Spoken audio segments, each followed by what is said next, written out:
નમસ્કાર વિદ્યાર્થી મિત્રો, એસએન વિદ્યાલયના ઈ લર્નિંગ પ્રોગ્રામમાં હું ફરી એકવાર આપ સૌનું હાર્દિક સ્વાગત કરું છું. વિદ્યાર્થી મિત્રો, અગાઉના વિડીયોની અંદર આપણે એક નવા ચેપ્ટર પૂર્ણ વર્તમાન કાળ એટલે કે ધ પ્રેઝન્ટ પરફેક્ટ ટેન્સ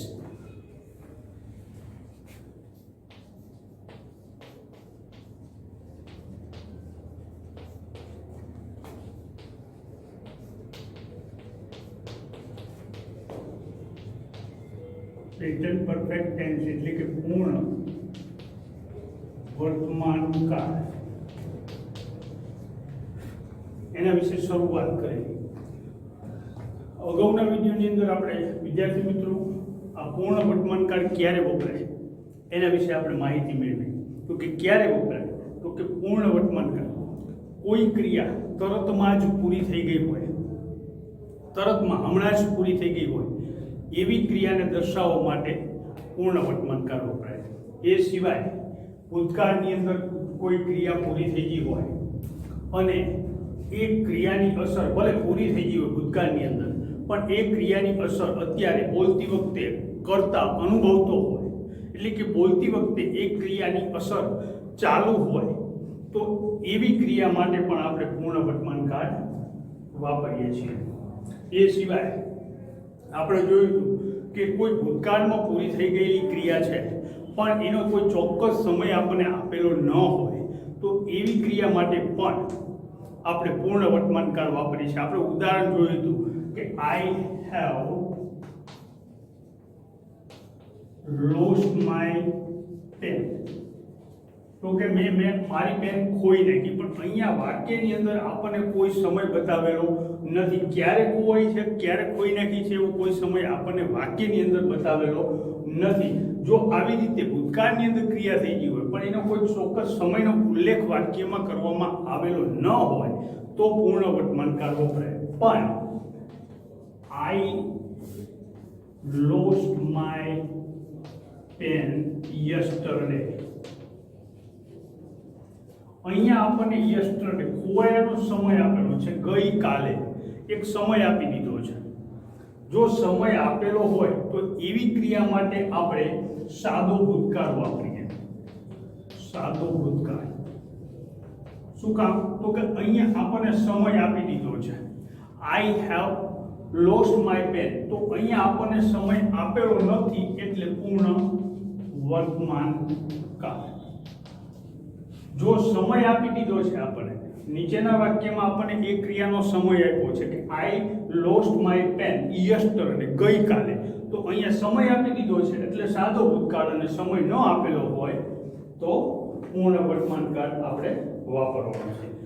ખ્યાલ આવી ગયો મિત્રો? તો હવે પૂર્ણ વર્તમાન કાળ ક્યારે વપરાય એના વિશેની માહિતીમાં તમારી પાસે હશે અને તમને ખાસ ખ્યાલ આવી ગયો છે. એકદમ સરળ છે.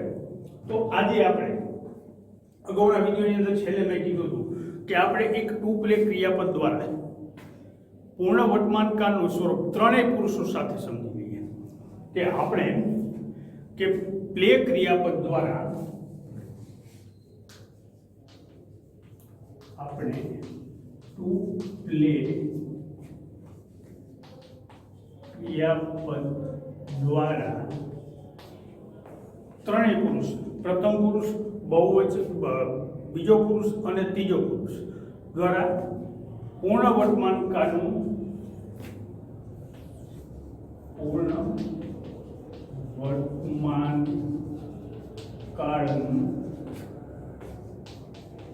ત્રણેય પુરુષો સાથે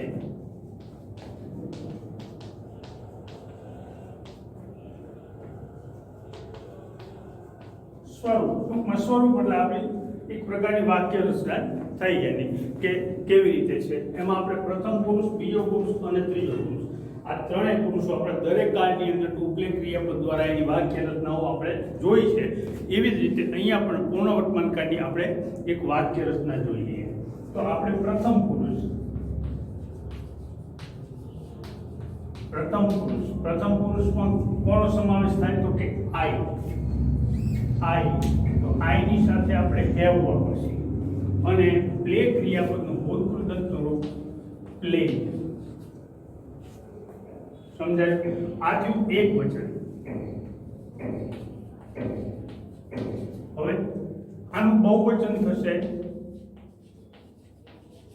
આઈ નું બહુવચન થશે વી, તો વી ની સાથે પણ હેવ જ વપરાય અને ક્રિયાપદનું ભૂતકૃદંતનું રૂપ પ્લે. આ થયું પ્રથમ પુરુષ. પ્રથમ પુરુષમાં આઈ હેવ પ્લેડ એટલે કે કરતા પછી હેવ કે હેઝ, તો અહીંયા આઈ છે કરતા, તો એની સાથે આપણે હેવ વાપરશી અને હેવ પછી તરત જ ક્રિયાપદનું ભૂતકૃદંતનું રૂપ, અંગ્રેજીમાં એને પાસ્ટ પાર્ટિસિપલ કહેવાય, એટલે કે ભૂતકૃદંતનું રૂપ પ્લેડ. એવી રીતે આઈ નું બહુવચનનું રૂપ વી, તો વી ની સાથે પણ હેવ વપરાય અને એની સાથે આપણે પ્લે ક્રિયાપદનું ભૂતકૃદંતનું રૂપ. બીજો પુરુષ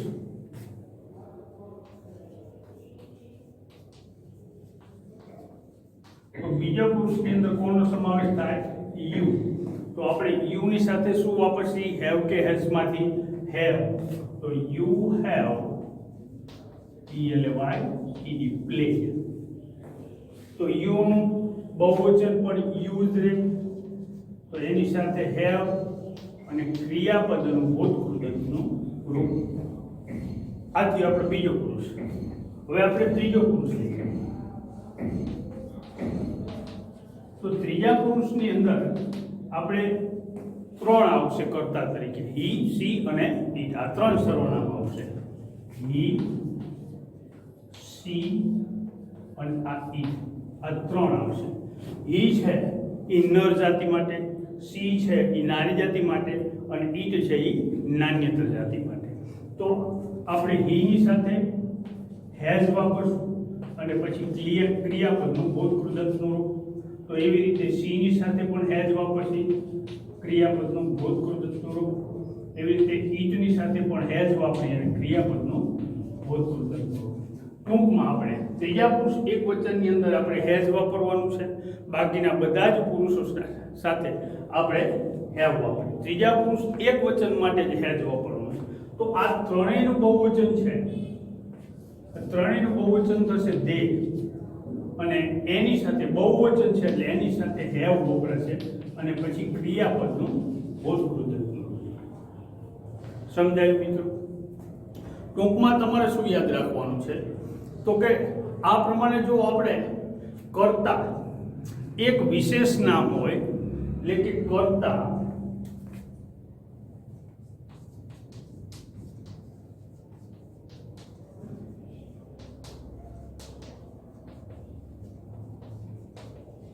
અહીંયા શું કીધું આપણને કે કર્તા જો એક વિશેષ નામ હોય અથવા તો એક વચનમાં હોય, એક વચનમાં સામાન્ય નામ હોય અથવા એક વચનમાં સામાન્ય નામ હોય. કરતા આપણે શું કીધું કે કોઈ એક વિશેષ નામ હોય અથવા તો એક વચનમાં કોઈ સામાન્ય નામ હોય, તો એની સાથે આપણે હેઝ વત્તા ક્રિયાપદનું ભૂતકૃદંતનું રૂપ.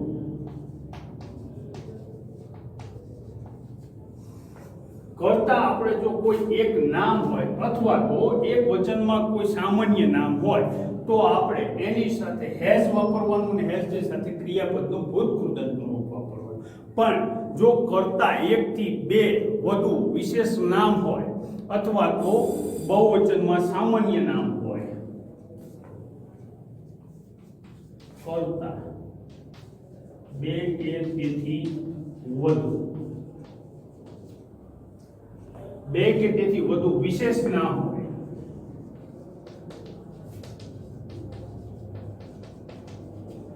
અથવા તો બહુવચનમાં સામાન્ય નામ હોય, તો આપણે શું કીધું? કરતા બે અથવા તો બે થી વધુ. તો એનો મતલબ એવો થયો કે આ વાક્ય બહુવચનમાં આવશે, કારણ કે કરતા બે અથવા બે થી વધુ હોય એટલે વાક્ય કેવું થઈ જાય? બહુવચનમાં થઈ જાય. એટલે કે બે કે વધુ નામ આપેલા હોય અથવા તો બહુવચનમાં કોઈ સામાન્ય નામ આપેલું હોય તો એની સાથે આપણે હેવ વત્તા ક્રિયાપદનું ભૂતકૃદંતનું રૂપ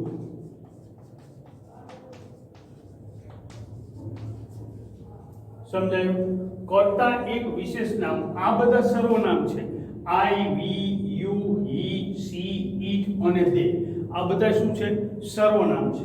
સર્વનામ નહીં પણ સર્વનામ સિવાય જો આપણને બીજા કોઈ નામ આવે, કર્તા તરીકે કોઈ એક વ્યક્તિનું નામ આવે કે કોઈ સમૂહવાચક નામ આવતું હોય એટલે આપણે કીધું કે કર્તા એક વિશેષ નામ હોય અથવા તો એક વચનમાં સામાન્ય નામ હોય અથવા તો એક વચનમાં સામાન્ય નામ હોય તો ટૂંકમાં એક વચનમાં વાક્ય ત્રીજો પુરુષ કર્તા તરીકે ત્રીજો પુરુષ એક વચન તો એમાં કોનો સમાવેશ થાય? તો કે હી, સી, ઇટ અને એક વચનમાં નામ હોય બધાનો ત્રીજા પુરુષ એક વચનમાં સમાવેશ થાય.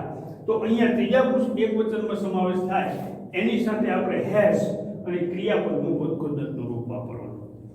ત્રીજો પુરુષ એક વચન ન હોય એટલે કે કર્તા બે કે તેથી વધુ આપેલા હોય સર્વનામ સિવાય આઈ, વી, યુ અને દે આ સિવાય કર્તા તરીકે જો તમને બે અથવા તો બે થી વધારે નામ આપેલા હોય અથવા કોઈ બહુવચનમાં સામાન્ય નામ હોય ટૂંકમાં વાક્ય બહુવચનનું હોય ત્યારે હેવ અને ક્રિયાપદનું ભૂતકૃદંતનું રૂપ વાપરો.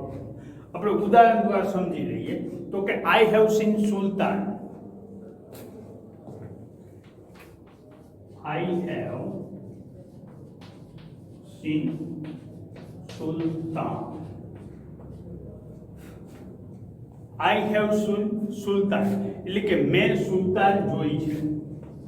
મેં સુલતાન જોઈ છે. અહીંયા કરતા એક સર્વનામ આપેલું છે આઈ તો આઈ ની સાથે તો આપણે હેવ જ વાપરીએ છીએ. આગળ જોઈએ આપણે તો કે Ramesh has return 2 poems. Ramesh has return 2 poems.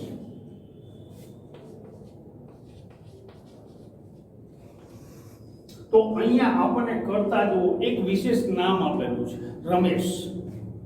અહીંયા એક વિશેષ નામ આપેલું છે તો એક વિશેષ નામ આપેલું હોય તો આપણે એની સાથે હેઝ વાપરવું અને ક્રિયાપદનું ભૂતકૃદંતનું રૂપ વાપરવું. આગળ જોઈએ તો કે children have completed their work. અહીંયા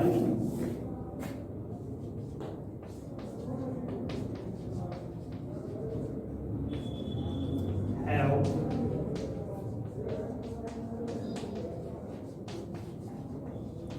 their work. બાળકોએ તેમનું કાર્ય પૂરું કર્યું છે. બાળકોએ તેમનું કાર્ય પૂરું કર્યું છે.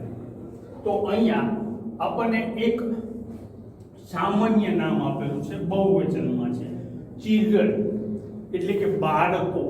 તો ચિલ્ડ્રન છે એ બહુવચન શબ્દ છે CHILD. ચાઇલ્ડ એટલે બાળક અને એનું બહુવચન થાય ચિલ્ડ્રન એટલે કે બાળકો. તો અહીંયા આપણને એક સામાન્ય નામ બહુવચનમાં આપેલું છે. તો સામાન્ય નામ બહુવચનમાં હોય તો આપણે એની સાથે હેવ અને ક્રિયાપદનું ભૂતકૃદંતનું રૂપ વાપરીએ છીએ. સમજાયું? બીજું એક જોઈએ કે Ravji and Sauji have plowed their field.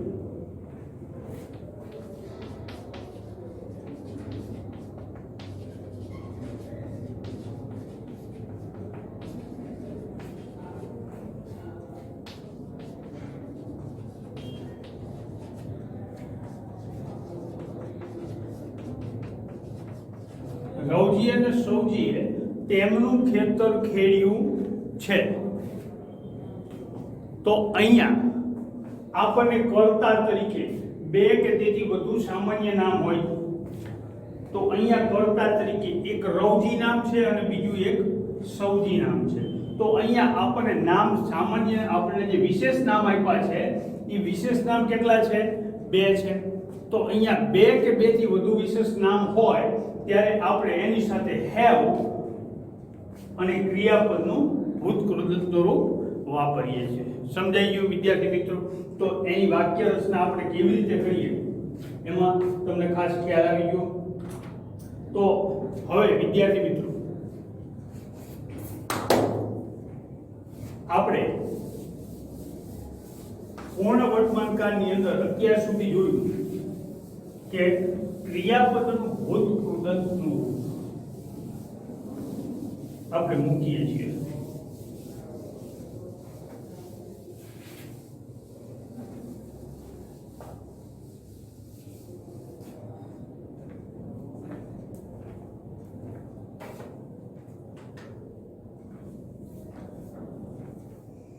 વિદ્યાર્થી મિત્રો અત્યાર સુધી આપણે ગયા વિડીયોની અંદર અને અત્યારના વિડીયોની અંદર આપણે જોયું તો ક્રિયાપદનું ભૂતકૃદંતનું રૂપ હેવ અને હેઝની સાથે ક્રિયાપદનું ભૂતકૃદંતનું રૂપ વાપરતા હતા.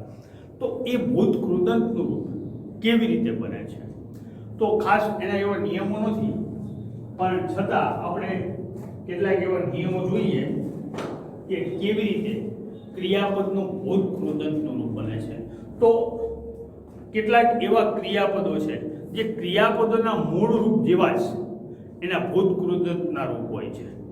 જે ક્રિયાપદનું મૂળ રૂપ છે એવું ને એવું એનું ભૂતકૃદંતનું રૂપ છે, પણ ભૂતકાળનું રૂપ બદલાય છે. મૂળ રૂપ પછી ભૂતકાળનું રૂપ, તો એ ભૂતકાળનું રૂપ બદલાય છે અને પાછું એનું ક્રિયાપદનું જે મૂળ રૂપ છે એવું ને એવું એનું ભૂતકાળનું રૂપ છે. તો આપણે જોઈએ તો કેટલાક ઉદાહરણો દ્વારા આપણે સમજી લઈએ કે ક્રિયાપદનું ભૂતકાળનું રૂપ અને ભૂતકૃદંતનું રૂપ. ક્રિયાપદના ભૂતકાળના રૂપો જેવા છે ભૂતકૃદંતના રૂપો. પહેલા જોઈએ આપણે કે ક્રિયાપદનું જે ભૂતકાળનું રૂપ છે એના જેવું એનું ભૂતકૃદંતનું રૂપ છે. તો પહેલું જોઈએ ક્રિયાપદના ભૂતકાળના રૂપો જેવા જ ભૂતકૃદંતના રૂપો. ક્રિયાપદનું મૂળ રૂપ છે એ મૂળ રૂપમાંથી જે આપણે ભૂતકાળનું રૂપ બનાવીએ છીએ તો એના જેવા જે ભૂતકાળનું રૂપ છે એ જ એનું ભૂતકૃદંતનું રૂપ છે. આપણે હમણાં જોયું પ્લે ક્રિયાપદ જોયું તો એનું ભૂતકૃદંત આપણે શું કર્યું હતું? પ્લેડ. તો એનું ભૂતકાળનું રૂપ પણ પ્લેડ જ થાય છે ને. તો એવી રીતે આપણે કેટલાક એવા છે. તો પહેલું જોઈએ ટુ પ્લે, તો એનું ભૂતકાળનું રૂપ શું થાય? પ્લે. તો એનું ભૂતકૃદંત પણ એ જ થશે, PLAYED. એટલે કે ભૂતકાળના રૂપો જેવા જ ભૂતકૃદંતના રૂપ છે. ભૂતકાળનું રૂપ છે એ જ એનું ભૂતકૃદંતનું રૂપ છે. આગળ જોઈએ તો કે બ્રિંગ.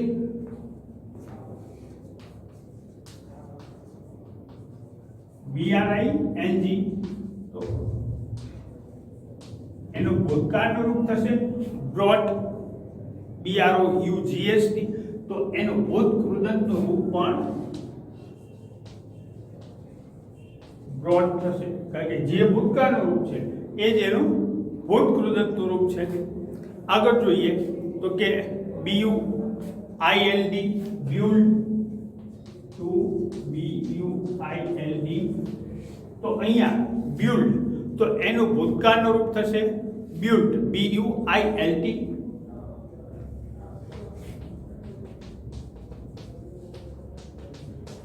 તો એવું ને એવું એનું ભૂતકૃદંતનું રૂપ થશે. આગળ જોઈએ તો કે બાય.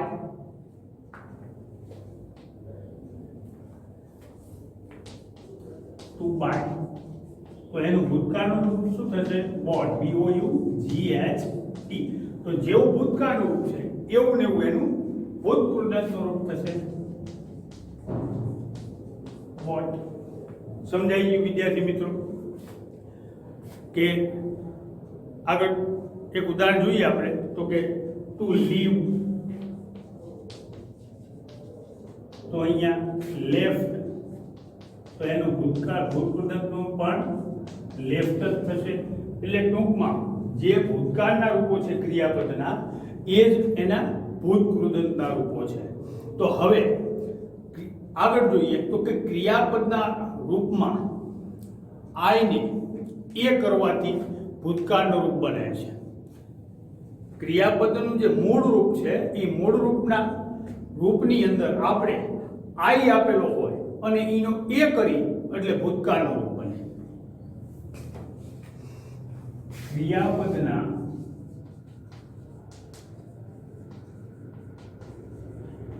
મૂળ રૂપમાં આઈનું એ કરવાથી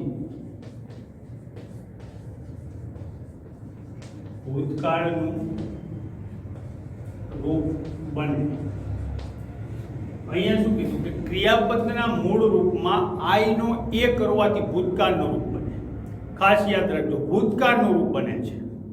આઈનો એ કરીએ ત્યારે એનું ભૂતકાળનું રૂપ બને છે અને એ ભૂતકાળના રૂપમાં જે આપણે એ કર્યો એની જગ્યાએ આપણે યુ કરી અથવા તો મૂળ રૂપમાં આઈ છે એનો યુ કરવાથી ભૂતકૃદંતનું રૂપ બને અને આઈનું યુ કરવાથી ભૂતકૃદંત રૂપ બને. ક્રિયાપદનું મૂળ રૂપ છે એના મૂળ રૂપમાં જો આપણને આઈ આપેલો હોય અને એનો એ કરીએ તો ભૂતકાળનું રૂપ બને અને યુ કરીએ તો એનું ભૂતકૃદંત રૂપ બને.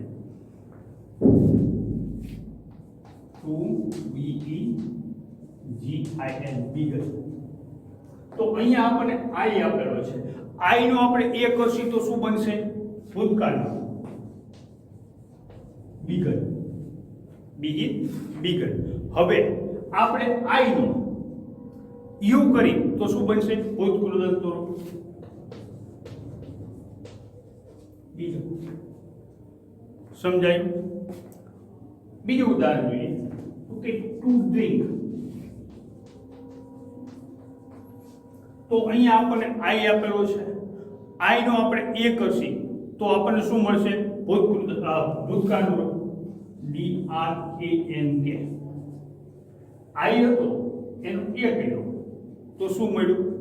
ભૂતકાળનું રૂપ. હવે આપણે આઈ છે એનો આપણે યુ કરશી તો આપણને શું મળશે? ભૂતકૃદંત રૂપ.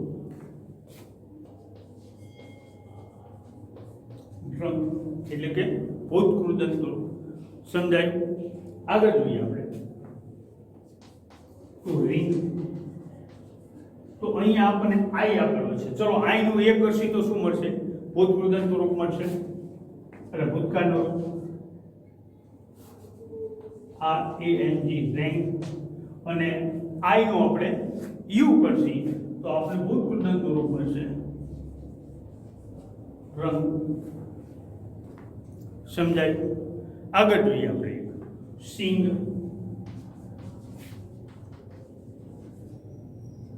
તો અહીંયા આઈ આપેલો છે. આઈ નો આપણે એ કરશી તો આપણે ભૂતકાળનું રૂપ મળશે અને આઈ નો યુ કરશી તો આપણને ભૂતકૃદંતનું રૂપ મળશે. સમજાયું વિદ્યાર્થી મિત્રો? તો આપણે આજે બે નિયમ જોયા કે ક્રિયાપદના ભૂતકૃદંત આપણે કેવી રીતે બનાવવા. આ બે નિયમ અને અગાઉ જે આપણે જોયું અને ક્રિયાપદની આપણે ટુ પ્લે ક્રિયાપદ સાથેની આપણી જે વાક્ય રચના આપણે જોઈ એ દ્વારા એટલું આજે તૈયાર કરશું જ્યાંથી તમને તમારી કમ્પોઝિશનમાં કેટલી જગ્યાએ તમને બીજી કોઈ ગ્રામરની બુકમાંથી ભૂતકૃદંતના રૂપો મળે તો એ પણ ખાસ જોઈ લેજો કે કેવી રીતે ક્રિયાપદના મૂળ રૂપમાંથી કે ભૂતકાળના રૂપમાંથી ભૂતકૃદંતનું રૂપ બને છે. એટલું ખાસ તૈયાર કરજો. આવતા વિડીયોની અંદર આપણે બીજા કેટલાક ભૂતકૃતના રૂપો છે એ રૂપો વિશે આપણે શીખશું. ત્યાં સુધી નમસ્કાર.